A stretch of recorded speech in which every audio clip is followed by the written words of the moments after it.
ராஜகுலமாதா முத்தரையர் பேரரசின் காவல் தெய்வம் திருநியமம் சப்தக்கன்னியர் மாகாளத்து காலாப்பிடாரி கோட்டையில் வேலெடுத்த வேல்மாறன் அங்கே வேலிலே தவம் செய்து கொண்டிருக்கின்றார். ஏன் தெரியுமா? நான் 7ஆம் நூற்றாண்டிலே 16க்கு மேற்பட்ட போர்க்களங்களிலே பெரும் வெற்றி பெற்றவன், வாகிப்பு சூடியவன். என் வம்சத்தில் வந்தவர்களே, இன்றைக்கு ஜனநாயக போரினை நடத்துவதற்கு ஏன் தயங்குகிறீர்கள்? இன்றைக்கு 16க்கு மேற்பட்ட துயரங்களிலே தமிழகம் மூழ்கி கிடக்கின்றது.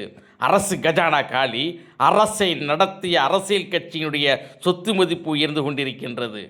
வேலையில்லா திண்டாட்டம், சமூக பாதுகாப்பு, சட்ட ஒழுங்கு சீர்குலைவு, இன்று 16க்கு மேற்பட்ட துறைகளிலே இன்றைக்கு தமிழர் வீழ்ந்து கிடக்கின்றது. இந்த வீழ்ந்த தமிழகத்தை மீண்டும் எழுச்சியுற பெறுவதற்கு, ஏன் முத்தரையர் பேரரசு மீண்டும் அமைவதற்காக என் குல பேரன்கள் ஏன் ஜனநாயக யுத்தத்தை நடத்தக்கூடாது? முத்தரையர் ஓட்டு முத்தரைக்கு என்று முழக்கம் செய்யுங்கள். தமிழக மக்களுடைய அன்பை பெற்று மீண்டும் அறத்தின் ஆட்சி அமைய பாடுபடுங்கள்.